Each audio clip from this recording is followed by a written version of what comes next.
నిజామాబాద్ జిల్లా అబ్కారీ శాఖలో అవినీతి తిమింగలాలు ఒక్కొక్కటిగా బయటపడుతున్నాయి. ఇటీవల ఎక్సైజ్ సూపరింటెండెంట్ మల్లారెడ్డి అవినీతి వ్యవహారాన్ని ఎస్సీబీ అధికారులు వెలుగులోకి తెచ్చింది. అయితే ఇప్పుడు అంతకంటే పెద్ద ఆక్రమార్కులు రంగంలో ఉన్నట్లుగా జిల్లాలో జోరుగా చర్చ సాగుతుంది. డిప్యూటేషన్ పై వచ్చిన ఓఎస్ఓ ఎస్హెచ్ఓ రాజకీయ అండదండలతో ఆ పదవిని దక్కించుకోవడమే కాకుండా పరిధి దాటి వసూళ్లకు తెగబడినట్లుగా సమాచారం. నందిపేట, నవీపేట, మక్లూర్, మోపాల్తో పాటుగా నిజామాబాద్ రూరల్ పరిధిలోని వైన్ షాపులు, కల్లు డిపోల నుంచి ప్రతి నెల లక్షల రూపాయల మామూళ్లు వసూలు చేస్తున్నట్లుగా ఆరోపణలు వస్తున్నాయి. దీనికి సంబంధించి ఎవరెవరు ఎంతెంత లంచం ఇచ్చారనే పూర్తి డేటాతో కూడిన ఒక డైరీ ఇప్పుడు ఏఎన్ఎన్ న్యూస్ చేతికి చిక్కింది. ఈ డైరీ బయటపడడంతో అబ్కారీ శాఖలో ఒక్కసారిగా అలజడి మొదలైంది.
నిజామాబాద్ జిల్లా అబ్కారీ శాఖలో అవినీతి తిమింగలాలు ఒక్కొక్కటి బయటపడుతున్నాయి. ఇటీవల ఎక్సైజ్ సూపరింటెండెంట్ మల్లారెడ్డి అవినీతి వ్యవహారాన్ని ఎస్సీబీ అధికారులు వెలుగులోకి తెచ్చింది.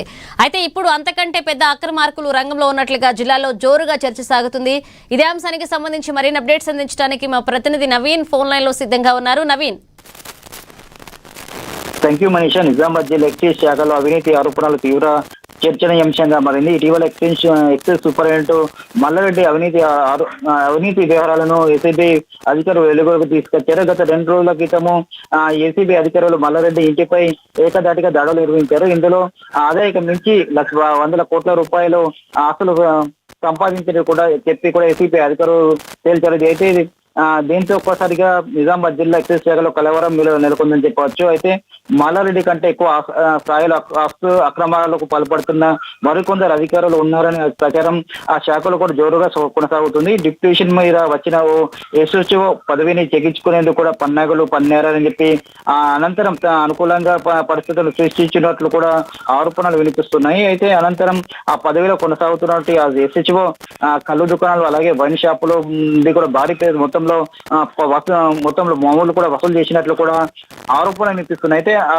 ఎస్హెచ్ఓ ఎవరైతే ఉన్నారో ఆ ఎస్హెచ్ఓ దానికి పరిస్థితి సంబంధించి నందిపేట అలాగే నవపేట మాక్లూరు మోపాల్ నిజామాబాద్ రూరల్ మండలాలలో పరిధిలోని కళ్ళు దుకాణాలు అలాగే డిపోలు వైన్ షాప్ నుండి ప్రతి నెల ₹1,00,000 వసూలు చేసినట్లు కూడా ప్రచారం జోరుగా సాగుతుంది. అయితే బెల్ట్ షాప్ నుండి కూడా అదనపు ఆదాయం వస్తుందని కూడా ఆరోపణలు వినిపిస్తున్నాయి. అయితే ఆ ఎస్హెచ్ఓకు రాజకీయ పరంగా అండదండలు ఉన్నాయని చెప్పి కూడా అందుకోసమే ఎంత అవినీతికి పాల్పడ్డా కూడా ఎస్హెచ్ఓ కొడుకు ఇలాంటి చర్యలు తీసుకుంటలేరని చెప్పి కూడా ఆరోపణలు వినిపిస్తున్నాయి.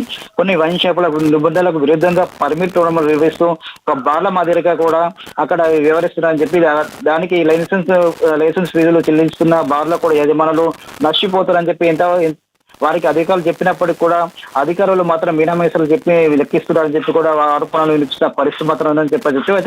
అయితే ఏదైతే నిజం ఎక్సైజ్ సూపరింటెండెంట్ ఏసీబీకి చెప్పారో దాని తర్వాత కూడా ఆ ఎస్హెచ్ఓ తనకు ఈ 3 మండలాలు నందిపేట నవపేట అలాగే నిజామాబాద్ మోపాల్ మండలం సంబంధించిన బట్టి ఎవరు ఏది బెల్ట్ షాప్ కావచ్చు వైన్స్ కావచ్చు అలాగే కళ్ళు డిపోల నుండి ఎవరు ప్రతి నెల ఎంత డబ్బులు ఇచ్చారని కూడా ఒక లిస్టు రాసుకున్నట్లు కూడా తెలిసింది. ఆ లిస్టు కూడా ఎక్స్క్లూజివ్ గా ఏనేం న్యూస్ కో చిక్కింది. ఇప్పుడు మన చూస్తున్నట్లు ఎక్కడ ఏ అధికారి ఏ బెల్ట్ షాప్ కావచ్చు వైన్స్ కావచ్చు కళ్ళు బట్టి ఎవరు ఎంత డబ్బులు ఇచ్చారని కూడా స్పష్టంగా రాసినట్లు కూడా తెలుస్తుంది.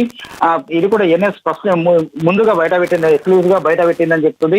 ప్రతి నెల వీళ్ళు ఈ డబ్బులు ఇచ్చారని చెప్పి కూడా అధికారి ఏదైతే ఎస్హెచ్ఓ కూడా రాసుకున్నట్లు తెలుస్తుంది. మొత్తం మీద ఇటు ఏనెన్కు ఈ బుక్ సంబంధించిన రాసిన బట్టి బుక్ దొరకడం అలాగే ఏసీబీకి అధికారులకు సూపరింటెండెంట్ దొరకడంతో ఒక్కసారిగా ఎక్సైజ్ శాఖలో అవినీతి ఆరోపణలు ఒక్కసారిగా బయటకు వెళ్ళినట్లు కూడా తెలుస్తుంది. అయితే వీటితో ఎక్సైజ్ సూపరింటెండెంట్ తో పాటు చాలా మంది కూడా కింది స్థాయి కావచ్చు పై స్థాయికి కావచ్చు తన స్థాయి బట్టి కూడా అవినీతికి పాల్పడ్డారని చెప్పి కూడా అక్కడ ఉన్నట్టు ప్రజలు కూడా చెప్తున్నారు. దీనిపై కూడా ఇటు రాష్ట్ర ప్రభుత్వం ముక్కు పాదంతో వారిపై చర్యలు తీసుకోవాలని చెప్పి కూడా నిజామాబాద్ జిల్లా ప్రజలు కూడా చెప్తున్న పరిస్థితి మాత్రం ఉందని చెప్పవచ్చు. మనీషా.